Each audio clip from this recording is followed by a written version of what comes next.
학생들 안녕. 필로스 대입논술학원 AAT 대표 강사 이름은 누구게요? 잘 알고 있죠? 최건규. 자, 3강에서 다시 만났네. 3강은요 첫 번째 내용은 원서 접수와 일정에 대해서 이야기할 거야. 그리고 두 번째는 짤막한 주제 강의를 준비했어. 원서 접수 일정은 이렇게 돼. 9월 9일에 시작해서 9월 14일에 끝난다. 고사장 안내 소원표 출력은 이렇게 된다. 18일에서 10시부터 출력을 할 수 있다. 고사 실시는 21일 토요일 9시 이렇게 된다. 자, 여기서 일단 원서 접수에서 하고 싶은 이야기는 뭐냐면 여기에 너무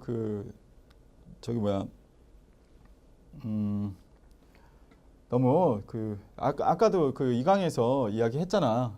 너무 기다리고 그러지 마. 알았지?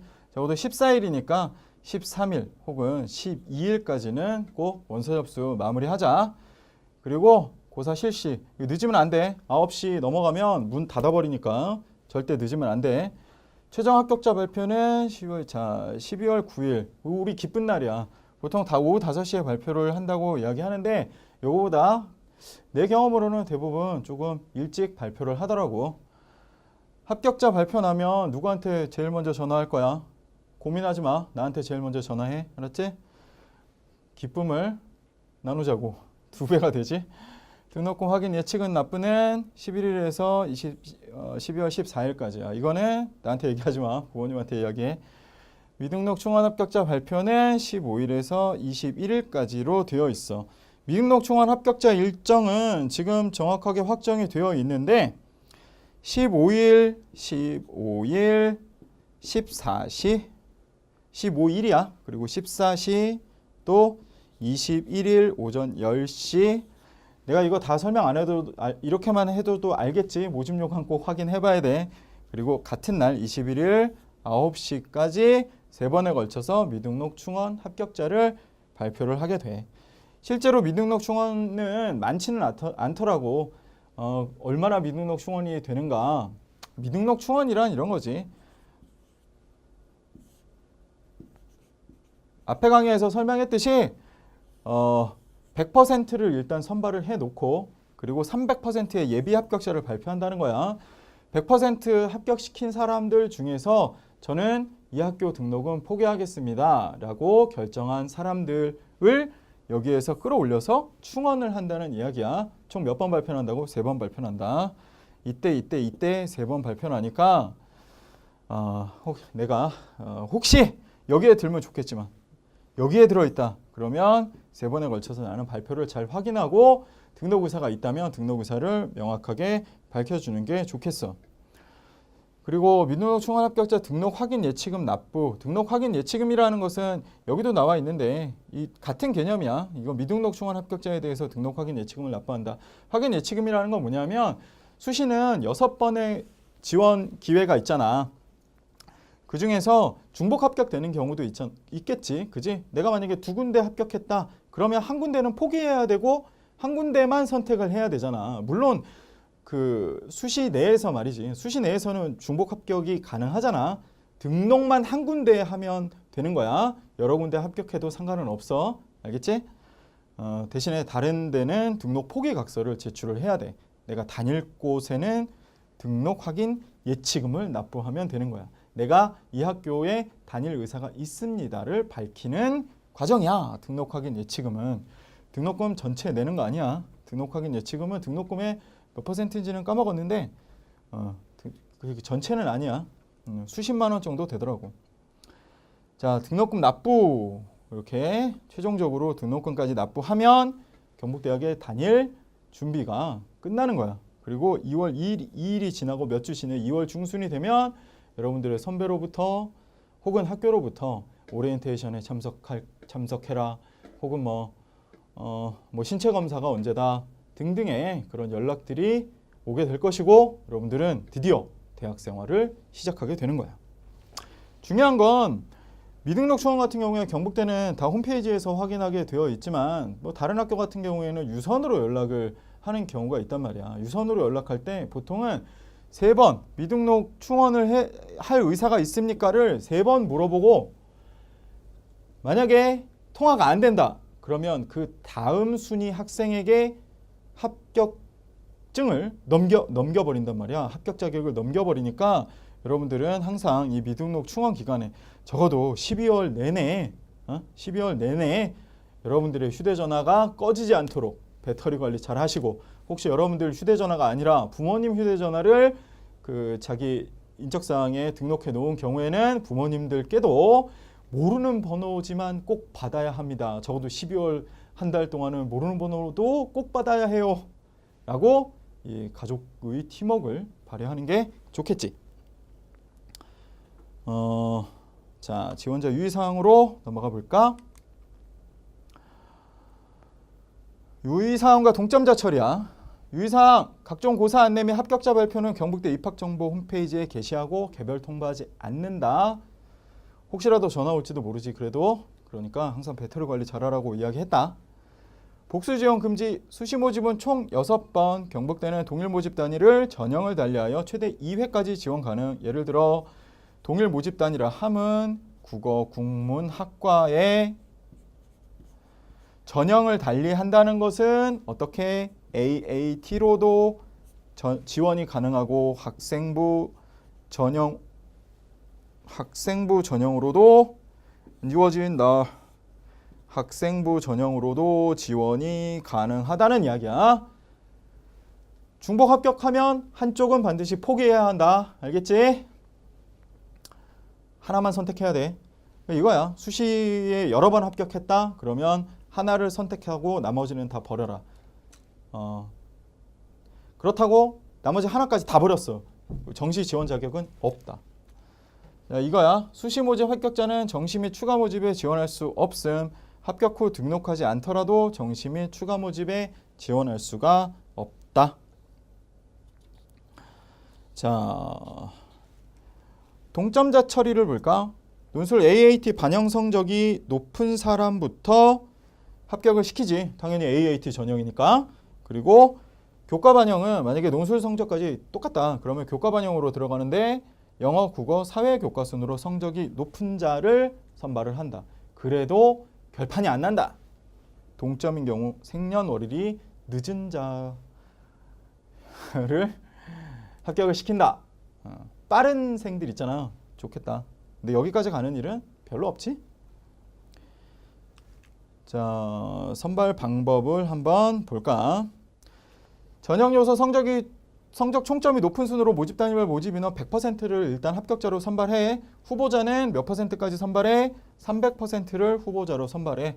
10명을 AAT에서 뽑는다면 10명은 일단 합격자로 발표할 거고 30명은 예비 합격 순위를 부여할 거야.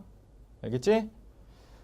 근데 그렇게 많이 빠져나가지는 않더라고. 여기에서 이 합격한 학생들 중에서 그 입학처 홈페이지에 가면 미등록 충원 합격자가 얼마나 빠져나가는가 등록 확인을 미등록 충원율을 자료가 공개되어 있으니까 궁금한 사람은 한번 들어가서 보도록 해. 적어. 굉장히 경북대는 명문이야. 자,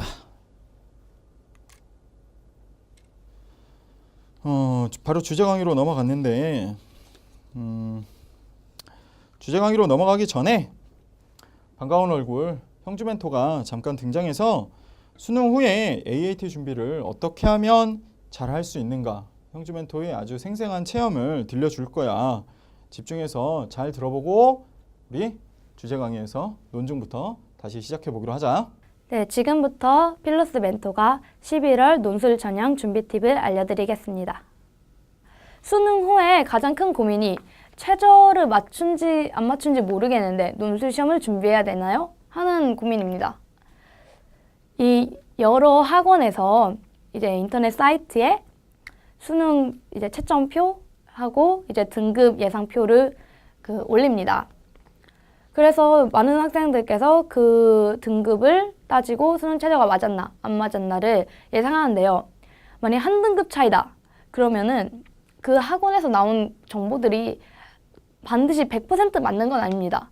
막상 수능 성적표가 나왔는데 이게 정말 한 등급 위로 나올 수도 있고 그 반대일 수도 있습니다. 그렇기 때문에 학생 여러분들께서는 한 등급 차이로 논술을 포기한다. 그러면 안 됩니다. 반드시 논술을 꼭 준비하시길 바라고 이게 끝까지 희망을 가지고 붙으시길 바랍니다. 또 수능 하루 전에 수능 하루 전, 수능 하루 전이 아니라 논술 하루 전이죠. 논술 하루 전에 컨디션 조절 방법. 수능과 논술은 똑같이 시험입니다. 수능만 잘 봤다고 대학교에 합격하는 것도 아니고 논술만 잘한다고 합격하는 것이 아니듯이 정말 둘 다 동등한 시험으로 쳐야 되는데 수능 때 여러분들 그 전날 일찍 주무시고 전부 다 짐 챙겨놓고 할 건데 논술 때도 똑같이 해야 됩니다. 그 전날 일찍 주무시고 미리 수험표 다 챙겨두시고 필요한 것 다 챙겨두시고 뭐 그 전년도 기출문제 챙겨두시고 정말 이렇게 해두셔야지 그 다음날 아침 9시에 수업인데 아침 9시에 시험인데 그 다음날에 허둥지둥 되느라 이제 빼먹는 거 있고 그렇게 하지 않도록 꼭 준비해 두시길 바랍니다.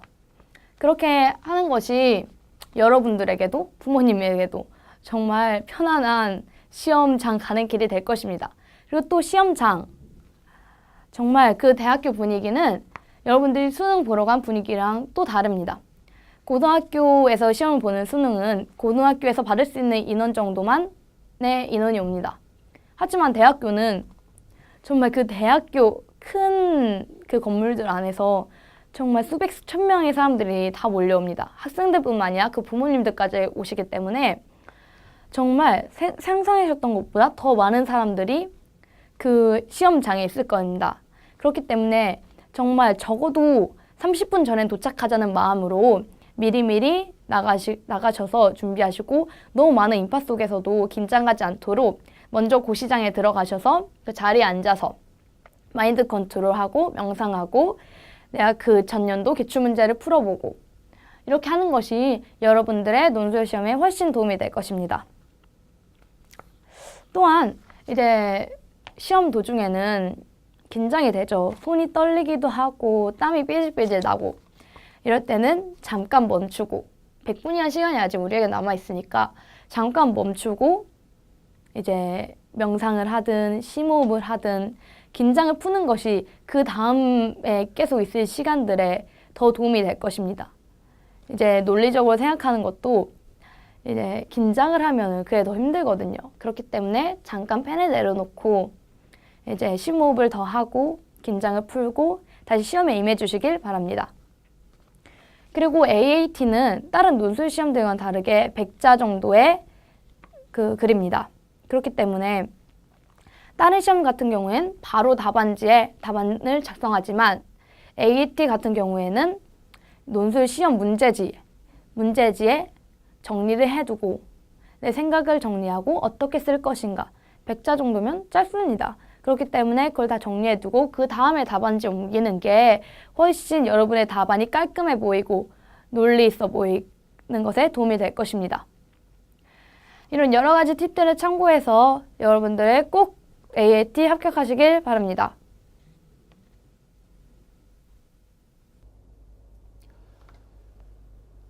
자, 형주 멘토 이야기 잘 들었지? 시험에서 닥칠 수 있는 어려움에 대해서도 잘 알려주었지? 나 같은 경우에는 심호흡 크게 하는 게 좀 도움이 많이 되더라고. 여러분들도 좀 이 학생들한테 좀 권하는 방법이기도 해. 심호흡 크게 3번 하고 긴장감 좀 풀고 그렇게 시험을 볼 수 있었으면 좋겠네. 형주 멘토가 또 중요한 이야기를 하나 했어. 한양대 시험 보고 쉬었다고 얘기했잖아. 그지? 아, 시험 보고 나오면서 왜 이렇게 쉽지? 이렇게 쉬어도 되는 건가? 그리고 다른 학생들도 어머니들하고 통화하는 거 들어봤을 때 모두들 쉽다. 하지만 그 학생들이 중요한 사실은 뭐야? 그 학생들이 모두 합격한 건 아니라는 거야. 쉽다 어렵다는 내가 이 강에서 그렇게 역설을 했지만 쉽다 어렵다는 여러분들한테 크게 중요한 게 아니야. 형주 멘토 떨어졌잖아. 그지? 오히려 어려웠다는 성대와 이대 시험에 합격했잖아. 다른 답안과 비교해서 좀 더 높은 수준의 답안을 써내는 게 중요하지 시험 자체가 쉽다 어렵다는 별로 중요한 게 아니야. A등급 학생이라고 해서 혹은 이 모의논술을 잘 풀었다 그래서 합격 가능성이 그렇게 큰 건 아니야. B등급 학생도 B등급 학생이나 아니면 모의논술을 잘 못 푼 학생들, 아마 이 학생들이 7월부터 AAT 내 강의를 듣기 시작해서 차근차근 준비해 간다면 적어도 내 생각에 8주에서 10주 정도면 A등급을 맞은 학생들, 모의논술을 잘 풀었던 학생들과 수준이 거의 비슷해질 거라고 확신해, 나는.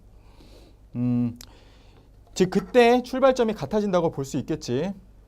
출발점이 같아진단 말이야. 여기에 A등급 학생도 B등급 학생도. 하지만 B등급 학생은 뭔가 더 유리해. 왜냐하면 10주 정도, 8주 정도를 달려온 추진력이 있기 때문에. 무슨 얘기인지 알겠지? 훨씬 빠르게 결승선으로 질주할 수 있단 말이야. 더 나은 성적 거둘 수 있으니까 우리 열심히 한번 같이 달려보자. A등급인 학생들한테 조언해주고 싶은 건 아마 다른 대학 시험을 함께 준비하는 경우가 많을 거야. 절대 경북대 쉽게 합격할 수 있는 학교라고 생각해서는 안 돼. 열심히 준비한 사람에게 좋은 결과가 돌아간다는 건 세상의 너무도 당연한 이치야. 논술 시험도 마찬가지야. 자, 이제는 좀 짧지만 내가 준비한 주제 강의를 한번 시작을 해볼까? 첫 번째는 논증이야.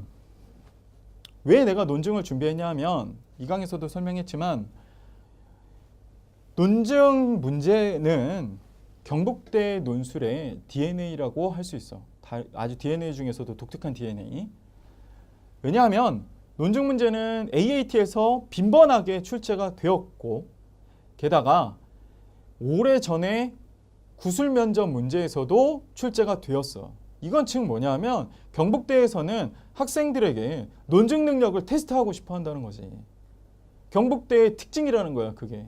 오케이? 물론 이 강의로 논증의 전체를 커버할 수 있다. 당연히 불가능한 거야. 하지만 이런 부분이 있다는 것을 알려주기 위해서 이 논증을 준비한 거고, 그리고 지금까지 여러분들이 거의 막 2시간 가까이 내 수업을 들으면서 머리가 많이 좀 아파올 테니까 조금 실질적인 어떤 문제를 해결하면서 머리를 좀 식혀보자는 의미에서 논증을 준비했어. 자, 첫 번째는 굴뚝청소부 이야기로 시작을 할 거야. 굉장히 유명한 이야기지. 아마 탈무드의 첫 번째에 나오는 이야기로 알고 있는데 두 가지의 질문을 던져 굴뚝청소부 이야기에서는. 근데 조건은 같아. 굴뚝청소를 두 명이 똑같은 굴뚝을 청소하고 나왔어. 한 명은 얼굴이 깨끗해. 한 명은 얼굴이 시커매. 자, 질문은 이거야. 누가 과연 얼굴을 씻을 것인가? 답은 뭐게? 얼굴이 깨끗한 사람이 씻을 것이다. 왜 그렇지? 서로 얼굴을 바라보면서 내 얼굴이 지금 상대방 얼굴의 상태일 것이라고 생각할 때니까. 어때? 설득력이 있어? 자, 한 가지 질문을 더 던질 수 있어. 똑같이.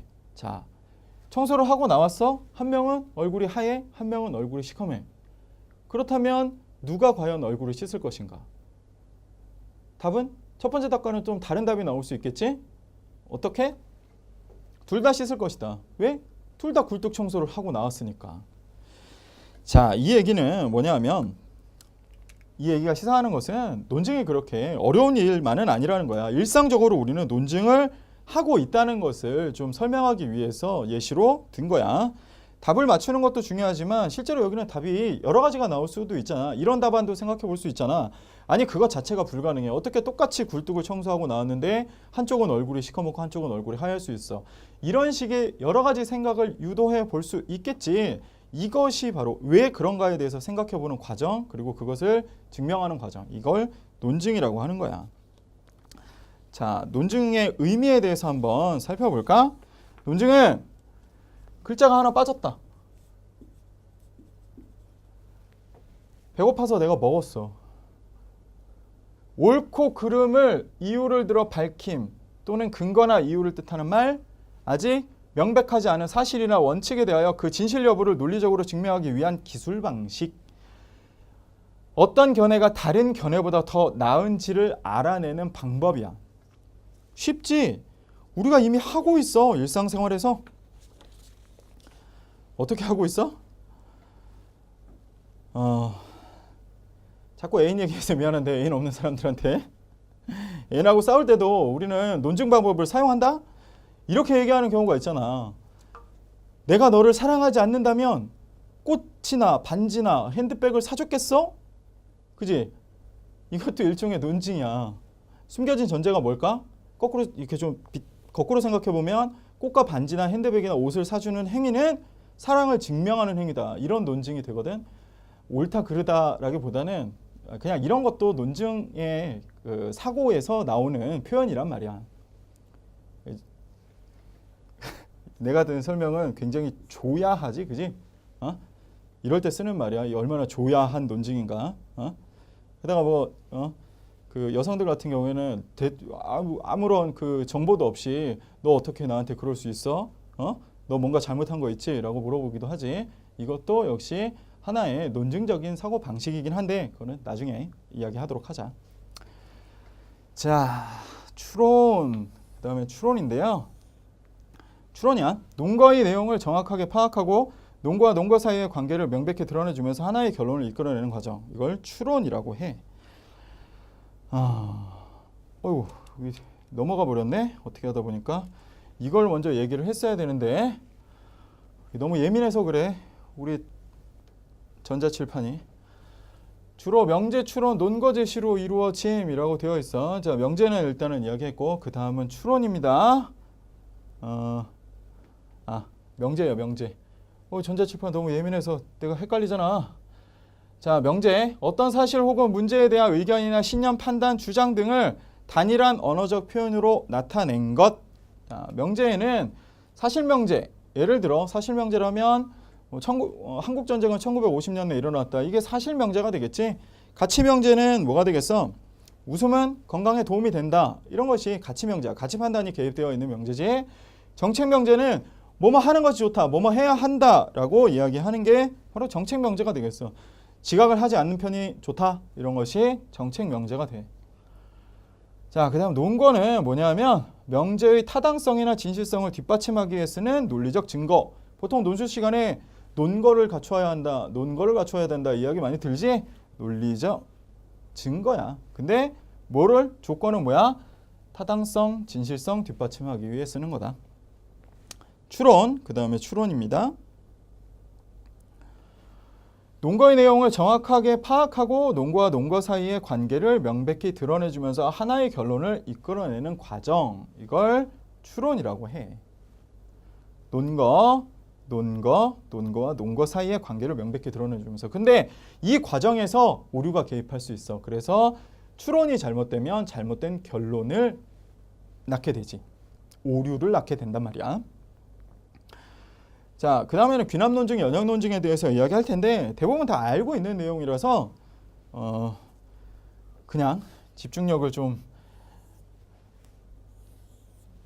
도모하기 위해서 빈칸을 넣어봤어. 구체적이고 뭐뭐한 사례로부터 보편적이고 뭐뭐한 원리를 추론. 여기 들어갈 말은 뭐겠어? 여기에는 구체적인, 개별적인. 보편적인, 여기는 뭐가 되겠어? 일반적인이 들어가면 되겠지. 자, 도출된 결론이 반드시 참은 아니다. 논리적 필연성은 없다. 지나친 일반화의 오류의 가능성이 있다. 그러나 지식을 확장해 준다. 우리 대부분 다 알고 있는 거야. 과학기술의 발전에는 귀납 논증이 그 역할을 하고 있는 거지. 예를 들어, 자, 지나친 일반화의 오류의 가능성이 있다는 것은 뭐야? 우리는 흔히 오리하면 무슨 색이 떠올라? 백색이 떠올라. 흰색이 떠오르잖아. 그지? 자, 근데 이런 명제를 하나 만들었다 치자. 어떤 거냐면 어제 본 오리, 오늘 본 오리, 어제 몇 시에 본 오리, 어제 또 몇 시에 본 오리, 1시간 단위로 오리를 관찰했는데 오리 99마리가 다 흰색이었다. 자, 이런 명제가 있어. 그런데 도출된 결론이 반드시 참은 아니다. 왜? 지나친 일반화의 오류 가능성이 있다. 이게 무슨 얘기야? 한 마리의 검정색 오리가 내 관찰망 안에 딱 포착이 되면 내가 딱 검정색 오리를 관찰하는 순간 이 결론은 그 참이 아닌 것으로 판명 나게 되잖아. 그지? 그런 점에서는 일반화의 오류 가능성이 있는 것이 바로 귀납 논증의 한계라고 볼 수 있어. 하지만 말이야 지식을 확장해 주잖아. 그지? 왜? 백색이 99마리가 있고 흑색 오리도 한 마리 정도 있구나. 이것 자체가 바로 사실의 확장이지. 귀납 논증은 이렇게 과학적인 사실의 발전에, 과학의 발전에 기여한 바가 크다. 간단하지? 연역 논증. 보편적이고 뭐가 들어가야겠어? 일반적인 들어가면 되겠지. 구체적이고 개별적인 사례를 추론. 전제가 참인 경우 그로부터 도출된 결론은 반드시 참이 된다. 하지만 새로운 사실에 대한 지식을 확장해 주지는 못한다. 왜냐하면 지식은 새로운 사실이 아니라 여기에 연역 논증에서의 지식은 전제 안에 포함되어 있는 거거든. 그러니까 확장해 주지 못해. 하지만 오류를 검증할 때 매우 엄격한 그 도구로서 활용이 될 수가 있지. 테스트 문제를 한번 풀어보자 이제.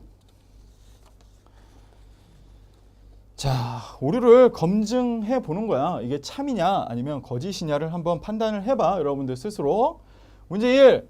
만일 민수가 논리학 과목을 통과했다면 그는 연습 문제를 풀 수 있을 것이다. 민수는 연습 문제를 풀 수 있다. 그러므로 민수는 논리학 과목을 통과했다. 맞는 말이야? 헷갈려? 잘 판단을 해봐. 문제 2번하고 한번 비교해보면 더 쉽게 풀릴 거야. 만일 민수가 논리학 과목을 통과했다면 그는 연습 문제를 풀 수 있을 것이다. 민수는 논리학 과목을 통과했다. 그러므로 민수는 연습 문제를 풀 수 있다. 자, 어느 쪽이 참이고 어느 쪽은 거짓이야? 1번 쪽은 거짓이야. 잘못된 논증이야. 오류야, 오류. 그리고 문제 2는 참이지. 이 1번은 왜 참이 되었어? 전제로 삼으면 안 되는 예를 전제로 삼았지? 그지? 그래서 잘못된 결론을 도출하게 된 거야. 이걸 뭐라고 하냐면 이 뒤쪽에 있는 것, 즉 뒤에 있는 것이라고, 뒤에 있는 것을 전제로 잘못 삼았다는 의미에서 후건 긍정의 오류라고 명칭을 붙이고 있어. 다 맞았지? 다음으로 넘어가 볼까? 길이 얼며 우편 배달이 되어있는데 우편 배달에 따라서 길이 얼어 있다. 말이 돼? 말이 안 되지. 역시 마찬가지로 후건 긍정의 오류 사례야. 문제 4번. 당신은 주머니 사정이 아니라 양심에 따라 기부를 결정하실 것입니까? 5번. 당신은 훔친 돈을 모두 유흥비로 탕진했지요? 이 두 가지의 경우에는 무슨 오류라고 부르냐 하면 복잡한 질문의 오류라고 하는데 무슨 얘기냐면 이 질문 속에 질문이 하나 더 들어있어서 하나의 질문에 겉으로 보이는 질문에 대답을 하게 되면 그 숨겨진 질문에는 그냥 자연스럽게 그 질문에는 긍정의 대답을 이미 해버리는 경우. 그래서 훔친 돈을 모두 유흥비로 탕진했죠. 그러면 유흥비로 탕진했다는 말에 네, 아니오로 대답하는 순간 나는 돈을 훔쳤다는 것을 인정하게 돼버리는 거. 알겠죠? 6번. 분별력이 있는 사람이라면 누구도 그렇게 행동하지 않을 것이다. 이건 무슨 얘기입니까? 7번과 마찬가지로 이건 나의 주장은 정의로운 것이다. 나의 주장에 반대한다면 스스로 불의하다는 것을 드러내는 것이다. 무슨 얘기냐면 다른 주장의 반론을 아예 차단해버리는 우물의 독을 푸는 오류라고 이야기를 해요. 8번, 9번도 되게 재미있는 문제니까 오류가 있어요. 여러분들이 한번 풀어보세요. 이거 같은 경우에는 여러분들 관심 많죠? 운동을 안 해서 살이 쪄? 아니야. 운동을 해서 살이 빠진다는 것은 논리적이지만 운동을 안 해서 살이 쪘다는 것은 제대로 된 논증이라고 볼 수가 없어요. 곰곰이 생각해 보세요. 내가 왜 살이 쪘는가? 자, 이 밖에도 다양한 오류들이 있어요. 무려 그냥 일반적으로 이야기하면 79가지의 오류, 세부적으로 보면 79가지의 오류를 우리는 흔히 이야기를 하는데 여러분들은 이 정도는 좀 상식적으로 알아둘 필요가 있지 않을까? 왜? 경북대가 논증 문제를 출제를 빈번하게 하고 있으므로 물론 이것뿐만이 아니라 좀 더 깊이 있게 그리고 문제를 통해서 풀 수 있는 기회가 학원에 오면 당연히 주어집니다.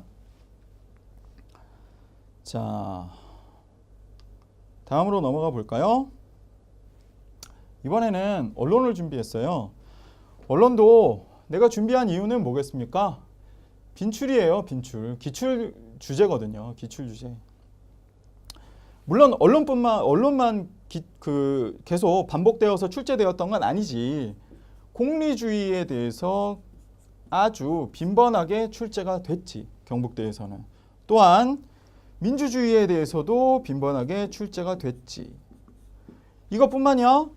분배적 정의에 대해서도 아주 빈번하게 출제가 됐지. 분배적 정의 같은 경우에는 복지 문제로 아주 구체적인 사례로 변형해서 구체적인 사례에 적용해서 출제가 되기도 했지.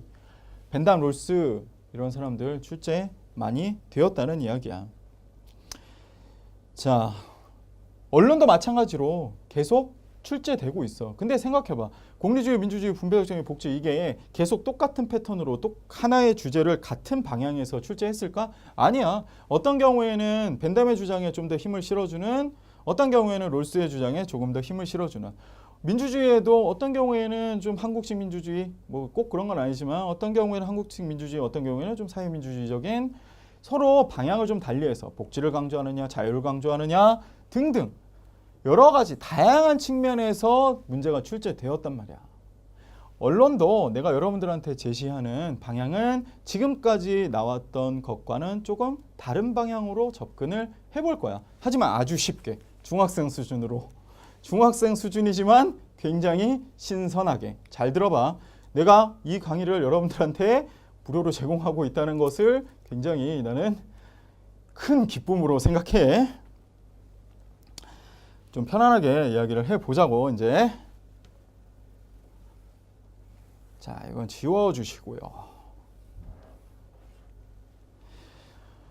우리는 보통 민주주의를 먼저 이야기할 수밖에 없겠어. 왜냐하면 현대사회에서 이 언론이라는 것은 민주주의의 근간으로 인정을 받고 있거든. 잠깐 테스트 한번 해볼까? 민주주의 의미를, 하나의 의미를 알려면 반대 개념을 탐구를 하는 것이 내가 알고 싶은, 진짜 내가 알고 싶은 개념을 정확하게 이해하는 방법이 되거든. 민주주의의 의미, 민주주의는 어떤 의미죠? 국가의 주권이 국민에게 있고 국민을 위하여 정치를 행하는 제도. 반대는 뭐가 되겠어요? 반대적인 개념은 독재가 되죠. 독재. 자, 민주주의에서 언론은 굉장히 중요한 기능을 담당을 하고 있어요. 비판과 감시 기능, 권력에 대한 비판과 감시 기능을 하고 있고요. 또 한 가지는, 여기까지는 다 일반적인 이야기야. 또 한 가지는 여론 그 자체라고 볼 수 있어. 현대사회에서의 언론은. 기출문제에도 비슷한 그 주제가 출제가 된 적이 있어요. 거의 이 내용으로. 인하대학교 2014년 문제가 바로 이 문제를 다루고 있었지. 물론 인하대만 언론을 출제한 것은 아니에요. 자, 좀 들어가 볼까요? 민주주의의 꽃은 선거라고. 이건 어디에 써 있는 말이냐면 그 중앙선거관리위원회 홈페이지에 들어가 보면, 내가 그 홈페이지에는 왜 들어갔겠습니까? 여러분들 21강 그 만들려고 들어갔었던 거야. 거기에서 도표 자료, 그러니까 투표율 자료를 발표한 것들이 중앙선거관리위원회에 들어가면 있으니까 우리나라 투표율이 얼마나 되는가 이런 것들을 좀 가져와서 여러분들에게 자료 분석형 문제를 좀 출제를 하려고 나 노력 되게 많이 하고 있지. 통계청 홈페이지에도 빈번하게 들락날락 거리고 있어요. 공신력 있는 도표 자료를 가져와야 될 거 아니야. 그지?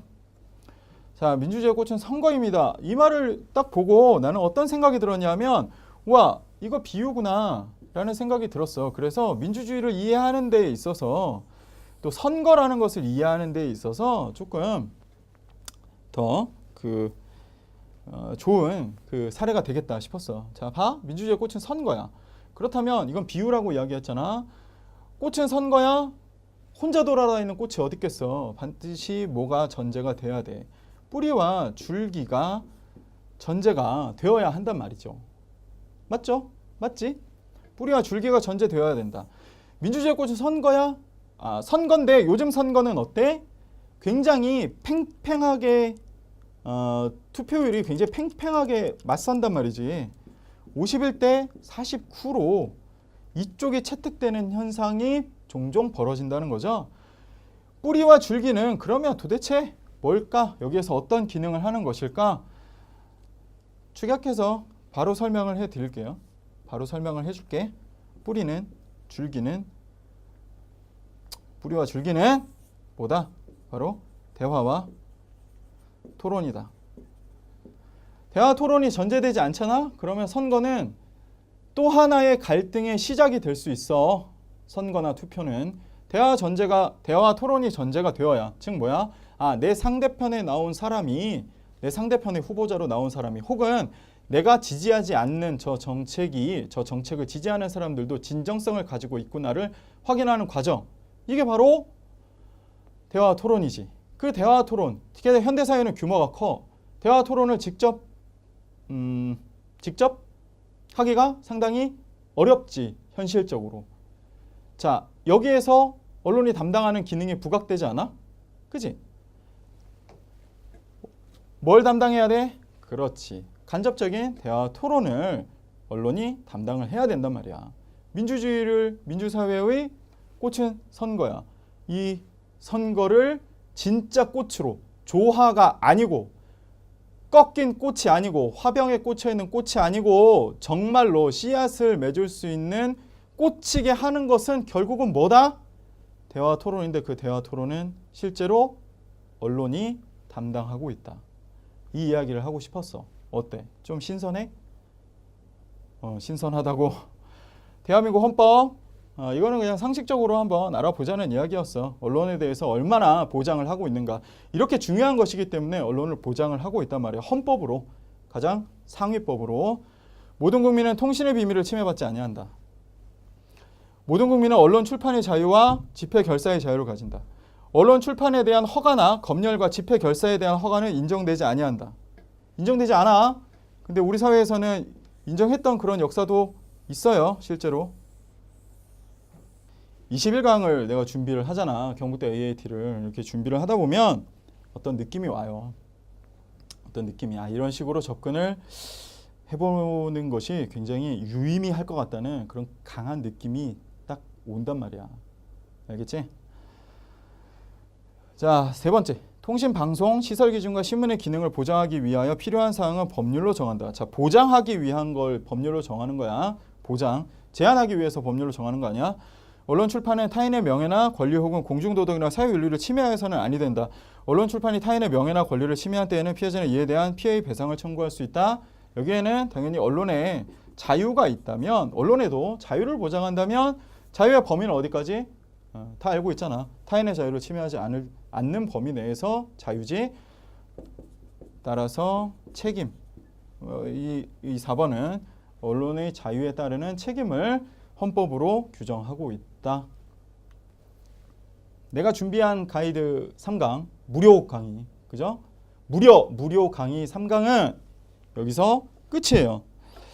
나는 열심히 준비를 했고, 그리고 이미 마음의 준비도 끝났어. 학생들을 맞이할 마음의 준비가.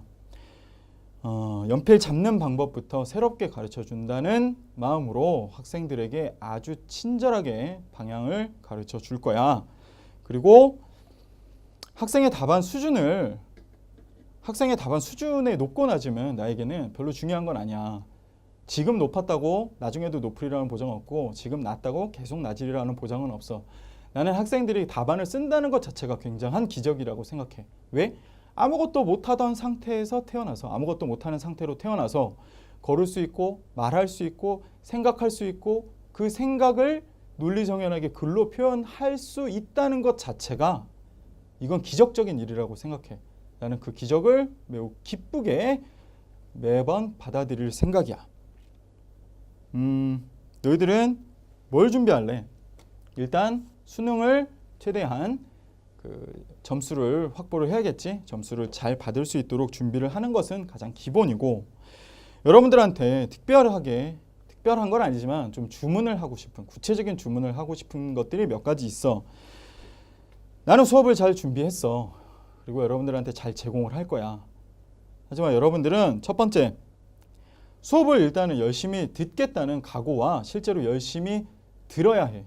각오와 실천을 여러분들한테 좀 주문을 하고 싶어. 첫 번째로는. 자, 두 번째로는 첨삭을 리라이팅을 아주 열심히 해야 된다는 거야. 글쓰기 어떤 일정 궤도에 오른다면 쭉쭉 앞으로 나갈 수 있는데 그 일정 궤도에 오르기까지는 노력이 필요해. 시간 투자가 필요하다고. 물론 조금 어떨 때는 지겨울 수도 있고 어떤 때는 매번 즐거울 수만은 없잖아, 사람이. 리라이팅을 2번이고 3번이고 꼭 성실하게 해주는 것이 필요해. 그리고 세 번째는 오답 노트를 좀 작성했으면 좋겠어. 경북대 같은 경우에는 단답형, 그 짧은 유형이라서 긴 분량이라면 오답 노트를 주문하기가 고3 학생들에게 조금 나도 부담스러워. 하지만 이 짧은 유형은 오답 노트를 좀 작성하는 게 좋겠어. 그리고 네 번째야, 마지막이야. 학원에는 첨삭팀과 좋은 학원 시스템이 있어. 학생들이 좀 똑똑하다면, 아까 얘기했듯이 꽤 많은 여우라면 학원 시스템을 적절하게 활용을 했으면 좋겠어. 무슨 얘기인지 알겠지? 자, 그리고 여러분들과 나는 열심히 앞으로 나가면 되는 거야. 우리 경북대 합격의 진정성을 가지고 열심히 함께 노력해보자. 경북대 꼭 합격하자. 화이팅!